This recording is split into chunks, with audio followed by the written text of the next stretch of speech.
नमस्कार, news click पर मैं अभिसार शर्मा आपके सामने गैंगस्टर विकास दुबे की गिरफ्तारी या सरेंडर होने पर सबसे बड़ी पड़ताल ला रहा हूं। और मैं आपको बता दूं, मेरे साथ तीन खास मेहमान भी जुड़ेंगे। हमारे साथ उत्तर प्रदेश के farmer ADG doctor Vikram Singh होंगे, साथ ही कांग्रेस की तरफ से पंखुड़ी पाठक और समाजवादी पार्टी की तरफ से मेरे साथ होंगे अनुराग भदौरिया। मगर सबसे पहले मैं चाहता हूं कि आप यह तस्वीर देखिए। यहां पर आप देख सकते हैं कि गैंगस्टर विकास दुबे बहुत ही आसानी से महाकाल मंदिर के सामने फोटो खिंचवा रहा है। दरअसल यह फोटो एक करारा तमाचा है उत्तर प्रदेश पुलिस के मुंह पर कि किस तरह से आसानी से यह शख्स कानपुर में 2 दिन रहता है, उसके बाद वो फरीदाबाद जाता है कथित तौर पर करीब 500 किलोमीटर सफर तय करके, और उसके बाद वहां से वो 800 किलोमीटर का सफर तय करके उज्जैन आता है और उज्जैन में महाकाल मंदिर के दर्शन करने के लिए घुसता है और इस तरह से फोटो अपॉर्चुनिटी करता है। मगर जब वो पकड़ा जाता है या वो सरेंडर करता है तो जबरदस्त ड्रामा होता है। देखिए किस तरह से वो मीडिया के सामने ये चिल्ला रहा है कि मैं हूं विकास दुबे कानपुर वाला। मैं विकास दुबे हूं कानपुर वाला। हवाई नहीं यार, गाड़ी नहीं यार, ले लो यार, शर्मा जी में मरवाओगे।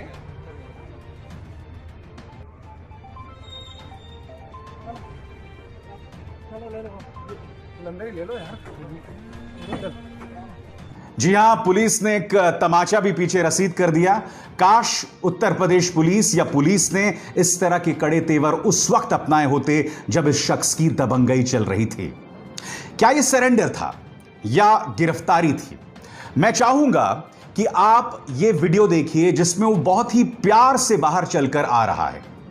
इस वीडियो को देखिए और आप खुद इस बात का जवाब दीजिए कि क्या इसे गिरफ्तार किया गया है या इसने सरेंडर किया है। एक अपराधी जिसने 8 पुलिस वालों को मार दिया, वो इतनी आसानी से चलते हुए बाहर आ रहा है मानो कोई वीआईपी हो। क्या इस तस्वीर का कोई जवाब है वहां की सरकार के पास? और शिवराज सिंह चौहान इस ट्वीट में क्या कहते हैं कि मैं उज्जैन पुलिस को बधाई देता हूं। अभी तो यह भी स्पष्ट नहीं होता हुआ है कि उसने आत्मसमर्पण किया या फिर उसे आपने अरेस्ट किया है।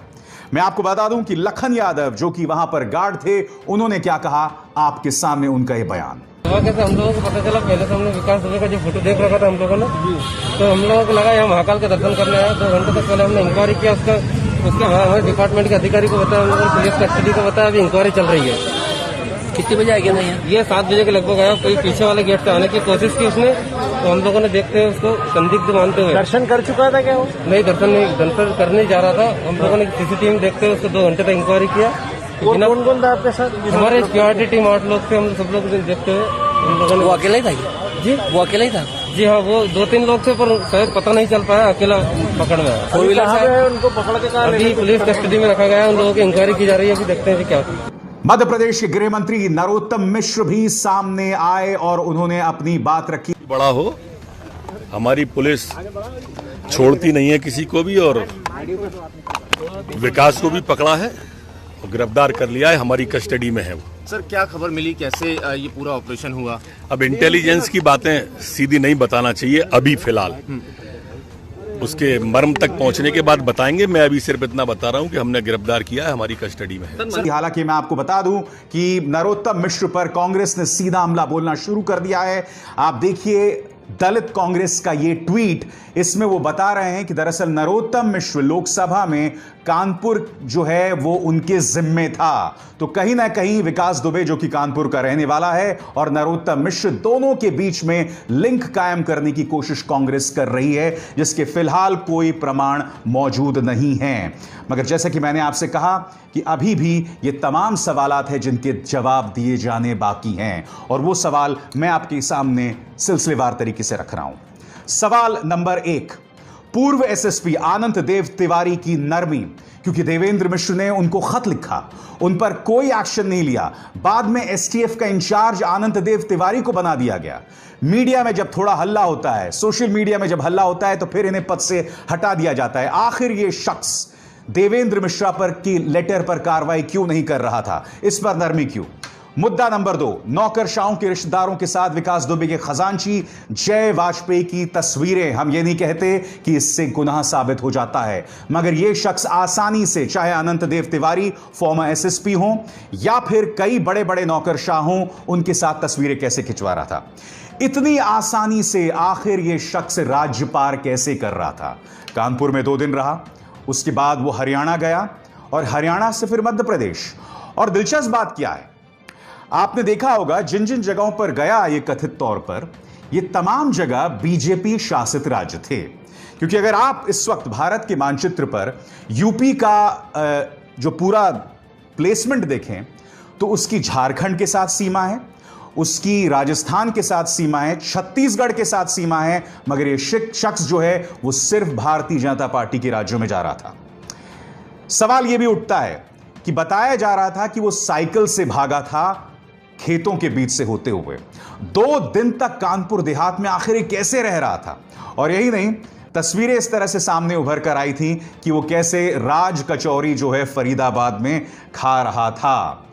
अहम सवाल आपके सामने, अगर Uttar Pradesh police high alert में थी तो ये एनसीआर से यूपी में दाखिल होकर मध्य प्रदेश कैसे पहुंच गया?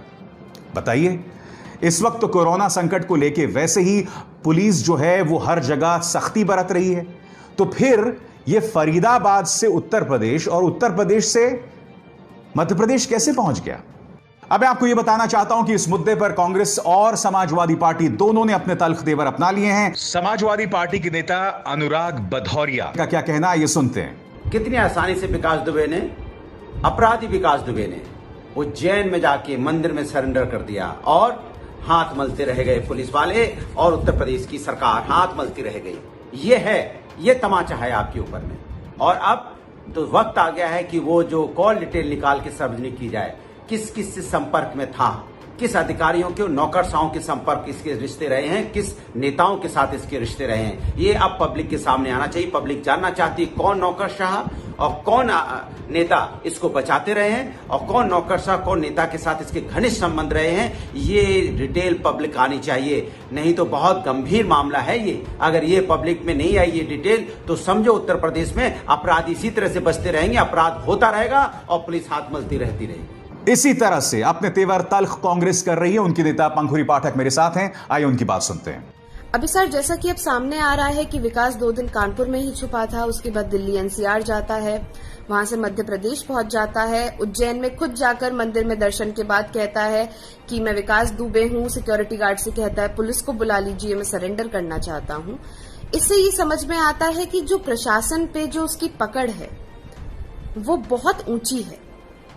जो उसके संबंध हैं वो कुछ इस तरह के हैं कि या तो उत्तर प्रदेश पुलिस को पहले दिन से ही गुमराह किया जाता है, उत्तर प्रदेश पुलिस ये जान ही नहीं पाती कि विकास दुबे कहां पर है, उसको बचाकर उज्जैन पहुंचाया जाता है, या फिर उत्तर प्रदेश पुलिस भी ये चाहती थी कि विकास जहां चाहे जब चाहे वहां वो सरेंडर करे। क्योंकि ये तो साफ है कि पिछले 5 दिनों में जो भी हुआ वो विकास दुबे के मुताबिक हुआ, उसने अपनी मनमर्जी से सरेंडर किया। इन दोनों ही हालातों में बहुत बड़े सवाल उत्तर प्रदेश की सरकार पे उठते हैं, प्रशासन पे उठते हैं, पुलिस पे उठते हैं, जहां पुलिस इतनी कमजोर हो गई कि पहले तो विकास दुबे ने जैसा चाहा पुलिसकर्मियों की हत्या कर दी, उसको वहां पे नहीं पकड़ा जा सका और 5 दिन बाद भी उत्तर प्रदेश पुलिस नाकाम थी उसको पकड़ने में और उसने अपनी शर्तों पे आत्मसमर्पण। तो हमारे साथ हैं उत्तर प्रदेश के फॉर्मर एडीजी विक्रम सिंह जी। विक्रम जी, विकास दुबे पकड़ा गया मगर अभी भी रास्ते में टायर खराब हो सकता है। मैं जो आपसे एक चीज जानना चाहता हूं, एक शख्स कानपुर में 2 दिन रहता है, उसके बाद फरीदाबाद जाता है जो कि करीब 500 किलोमीटर है और फिर वहां से 800 किलोमीटर ट्रैवल करके, क्या संभव है बगैर सरकारी मदद के, बगैर मिलीभगत के, बगैर इनपुट्स के ये शख्स इतनी आसानी से ट्रैवल करता? नहीं, मदद इनको जरूर मिली है। आपने बिल्कुल सही प्रश्न उठाया। कुछ मदद हमारे विभाग ने की है, कुछ मदद आपके विभाग ने की है। क्योंकि आज कुछ न कीजिए, टीवी खोल लीजिए, आपको रनिंग कमेंट्री मिलती रहेगी कहां कौन क्या कर रहा है। और हम लोग भी इतने नादान हो गए हैं कि अपनी न्यूजेषणा की वजह से कि जितने पत्ते हमारे हैं हम सब खोल के बता देते हैं, कम से कम कुछ तो भ्रम पैदा करो, क्योंकि भ्रम भी एक युद्ध कौशल है। अगर पूरब जाना है तो पश्चिम के दो, आपके तो इंटेस्टाइन्स में जो कुछ सब आपने बता दिया न्यूज को, उसको हमसे ज्यादा जानकारी है कि हम करने क्या वाले हैं पुलिस वाले। तो ये चीज इस तरह परहेज करें, ये भी एक नसीहत वाली है। सारे पत्ते न खोला कर बस कि हम कार्रवाई कर रहे हैं, लेकिन उसको अच्छी जानकारी थी। लेकिन ये संतोष का विषय है विशाल जी, क्योंकि मैं 1981 में नथुआपुर कांड हुआ था, जिला एटा में पूरा अलीगंज थाना मार दिया गया था, इंस्पेक्टर राजपाल सिंह और 13 पुलिसकर्मी। मैं उसके बाद एसएसपी होकर के गया, बीन बीन के सबको मारा गया, छविराम पोती, महावीरा, शिवराज नेक्से, लेकिन 6 महीने लगे थे। तो कहाँ 6 महीने और कहाँ 6 दिन, बहुत अंतर आ गया। तब टीवी नहीं हुआ करता था, तो इसलिए शायद मुझे ये लाभ मिला कि हम क्या प्लान कर रहे हैं उस तक नहीं पहुंचता था। लेकिन आपका कहना सही है, संदेह तो ही है कि इतने बड़े शिकंजे के बाद आखिर वो कहां से कहां, यहां से फरीदाबाद, फरीदाबाद से उज्जैन कैसे गया, कहां से गया, ये तो विचारणीय ही है। विक्रम जी, मैं आपसे ये भी जानना चाहता हूं कि देवेंद्र मिश्र, जिन्हें बहुत ही बेरहमी से विकास दुबे ने कथित तौर पर मौत के घाट उतारा, वो फॉर्मर एसएसपी कानपुर को लेटर लिखते हैं। उस लेटर पर कोई कार्रवाई नहीं होती है।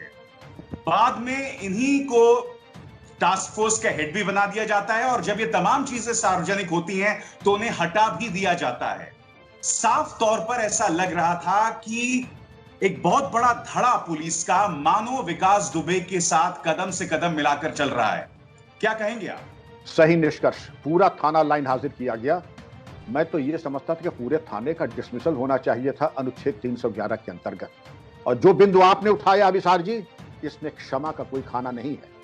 मेरा पुत्र, मेरा सगा भाई, मेरे पूज्य पिताजी भी अगर होंगे तो उनका वही स्थान होगा जो मुलजिम का होता है।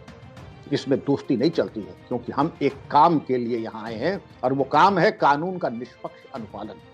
और अगर चिट्ठी की अनदेखी की गई है, इसको पुलिस भी कहते हैं गाय का गोश्त खाने के बराबर है।